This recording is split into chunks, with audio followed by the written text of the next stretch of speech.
Hey everybody, we're back in Stardew Valley, but not to play Stardew Valley. We're here for a new series, which is going to be Astral Stardew How To.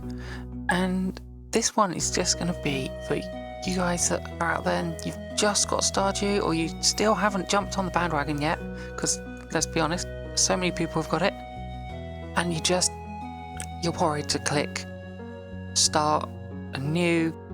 So we're going to go in, we're going to have a look at that, make a farmer and picking your farm and getting going.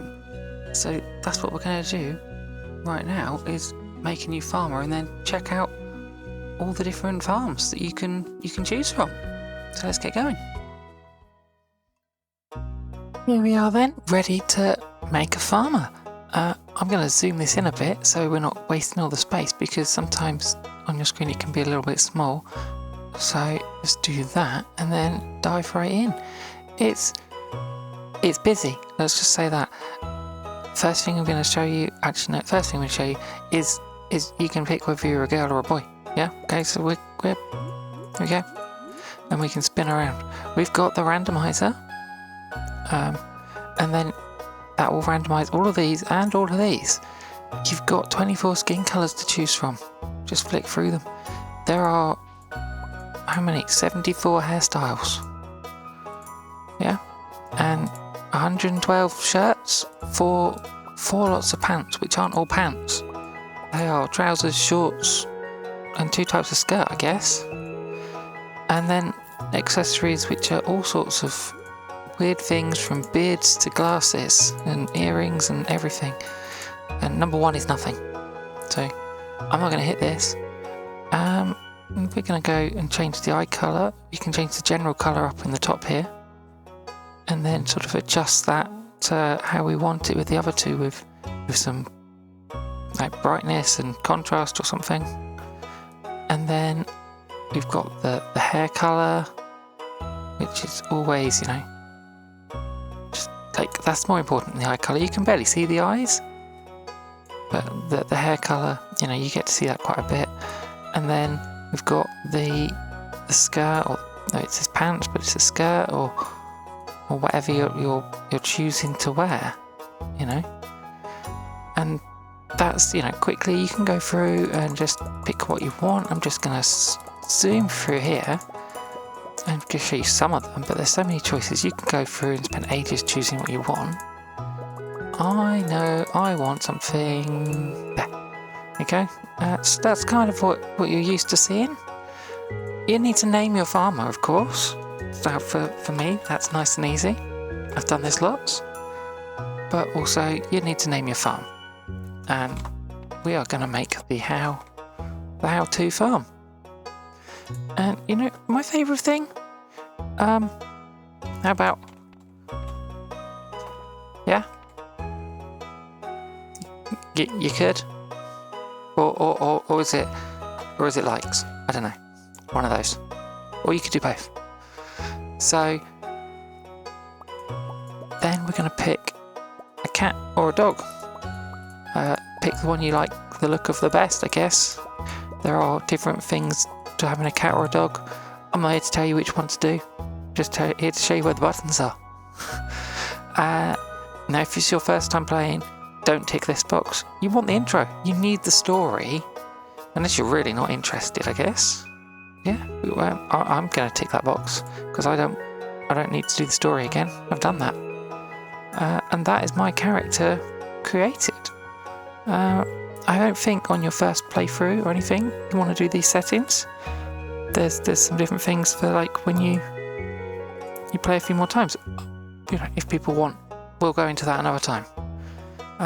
But before you hit this OK button, you've got to pick a farm or a farm layout. So that's what we're going to do next. Take a look at all the different farm types that you've got. So before we jump in and look at all of them, there is one thing I want to say. I don't normally use mods in my playthroughs, and I'm not going to go through all the different mods and things in this, but I am going to use some mods to give me some cool editing tricks and things, like panning the camera around, because that's not a normal thing to be able to do, and I don't want you to think that that's something you can do. So let's get on with it, yeah?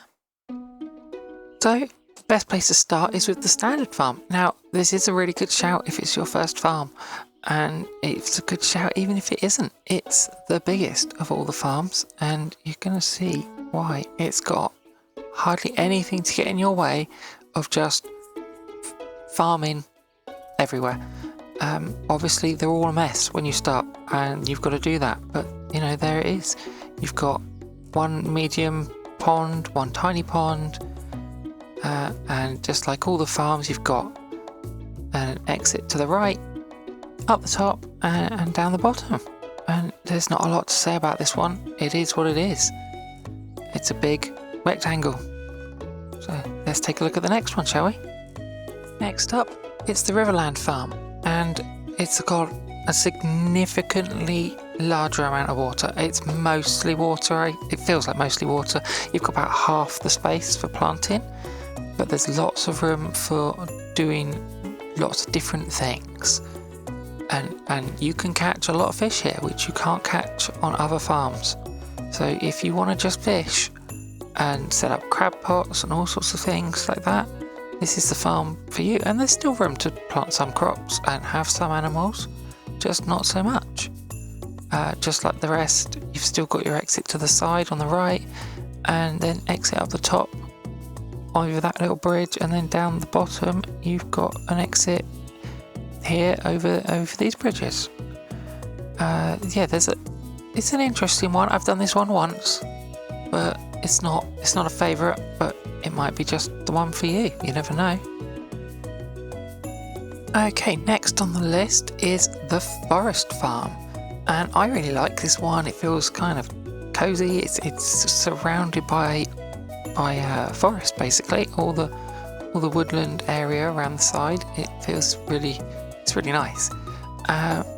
There's about the same amount of space for farming as on the river one, but it's much larger areas, and that makes it quite usable, I think. There's a good amount of fishing space.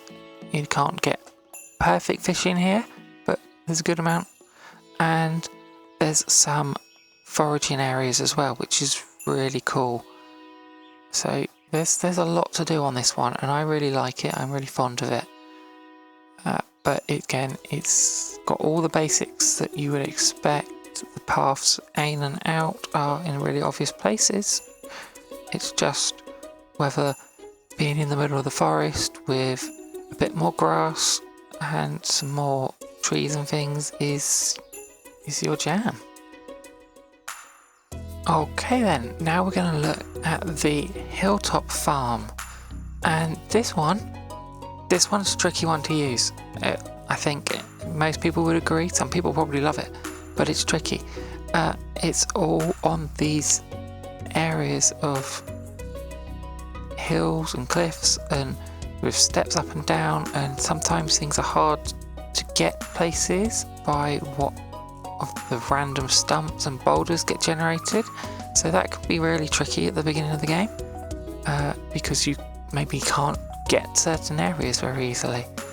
But it does have this large sort of area for quarry sort of things, not to give too much, you know, but you're going to get some more stone available in this one.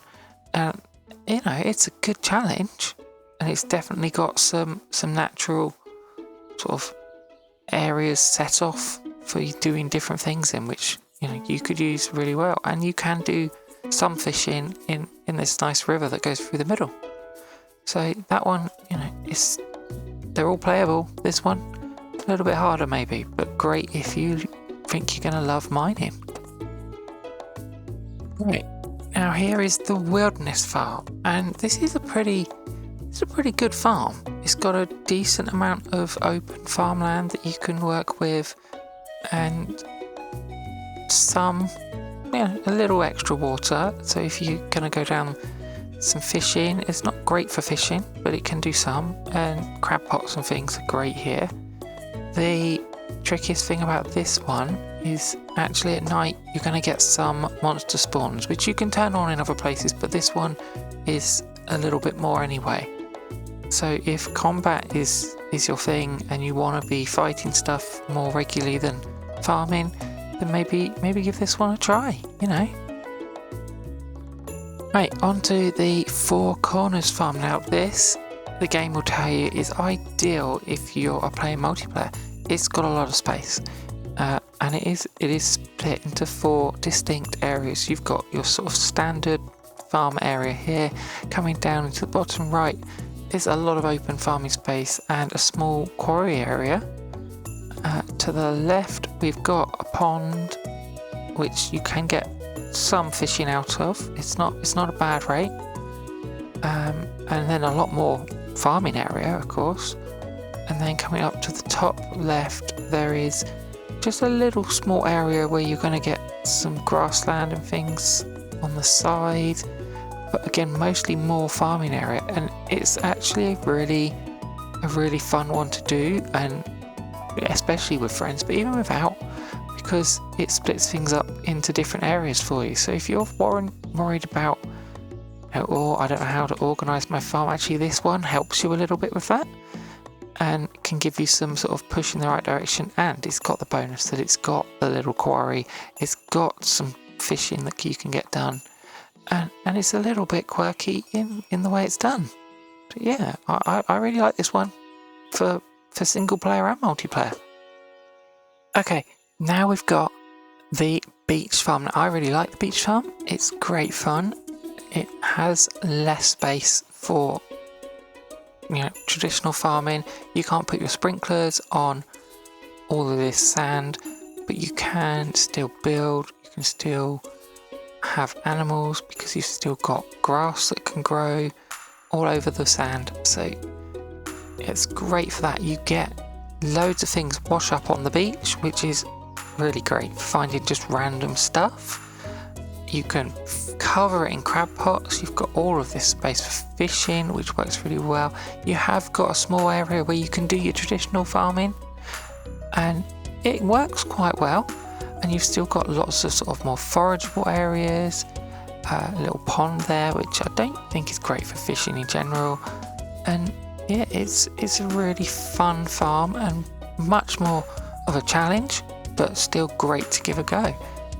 You've got that exit down the bottom there, and it's really interesting farm, but maybe not the best for your first one, but definitely give it a go some point. Don't shy away from it.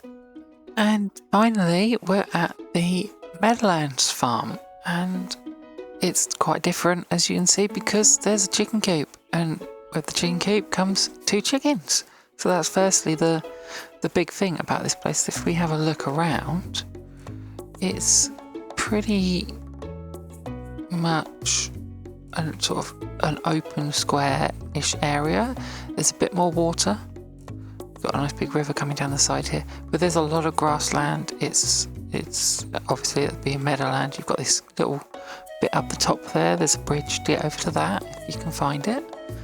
And yeah, I mean, it's probably more suited for having animals, but I mean, everyone's sort of really keen on it at the moment. You've got this bluegrass that's just a little bit different, and you can really you can still plant a lot of crops here though. So I mean, that's your choices. Everything's sort of up to you. There's different ways to play it, and you know, it's up to you to choose which farm. You don't have to pick this one if you want to do more animals. You can pick whichever one you want.